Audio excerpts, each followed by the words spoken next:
ಹಿರಿಯ ಜೀವಿ ಶರಣೆ ಶಿವಮ್ಮಜ್ಜಿ ಇನ್ನಿಲ್ಲ. ಕುಷ್ಟಗಿ ತಾಲೂಕಿನ ನಿಡಶೇಶಿ ಗ್ರಾಮದ ನಿವಾಸಿ ಬಸವಾದಿ ಶರಣರ ತತ್ವಾದರ್ಶಗಳನ್ನು ಮೈಗೂಡಿಸಿಕೊಂಡು ಸರಳ ಬದುಕು ಸಾಗಿಸುತ್ತಿದ್ದ ಹಿರಿಯ ಜೀವಿ ಶರಣೆ ಶಿವಮ್ಮ ಶಂಕರಪ್ಪ ಕೆಂಚೋಡಿ ಶುಕ್ರವಾರ ಬೆಳಗ್ಗೆ ಸಂಭವಿಸಿದ್ದ ಅಪಘಾತದಲ್ಲಿ ಸಾವಿಗೀಡಾಗಿದ್ದಾರೆ. ಮೃತರಿಗೆ 65 ವಯಸ್ಸಾಗಿತ್ತು.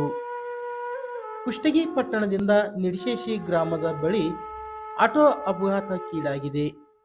ಅದೇ ಗ್ರಾಮದ ವಾಹನ ಎನ್ನಲಾಗಿದ್ದು, ಈ ಅಪಘಾತದಲ್ಲಿ ಶರಣೆ ಶಿವಮ್ಮ ತೀವ್ರ ಗಾಯಗೊಂಡು ಸ್ಥಳದಲ್ಲೇ ಮೃತಪಟ್ಟಿದ್ದಾಳೆ.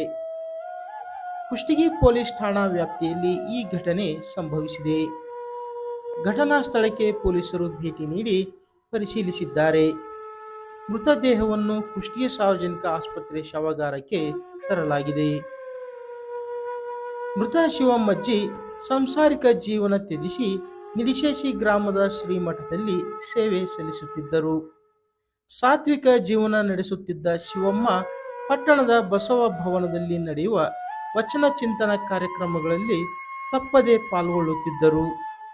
ಕಾಯಕ ತತ್ವ ಅಳವಡಿಸಿಕೊಂಡಿದ್ದ ಶಿವಮ್ಮಜ್ಜಿ ತಾನು ದುಡಿದು ಕೂಡಿಟ್ಟ ಹಣವನ್ನು ಸಾರ್ವಜನಿಕರ ಸಹಭಾಗಿತ್ವದಲ್ಲಿ ನಿಡಶೇಶಿ ಕೆರೆ ಹೂಳೆತ್ತುವ ಪುನಶ್ಚೇತನ ಕಾರ್ಯಕ್ಕೆ ವಿನಿಯೋಗಿಸಿದ್ದರು. ಸರ್ಕಾರಕ್ಕೆ ಹೊರೆಯಾಗಬಾರದು ಎಂಬ ಮನೋಭಾವದಿಂದ ಸರ್ಕಾರದ ಮಹತ್ವಾಕಾಂಕ್ಷಿ ಗ್ಯಾರಂಟಿ ಯೋಜನೆಯ ಗೃಹಲಕ್ಷ್ಮಿ ಹಣವನ್ನು ನಯವಾಗಿ ತಿರಸ್ಕರಿಸಿದ್ದರು.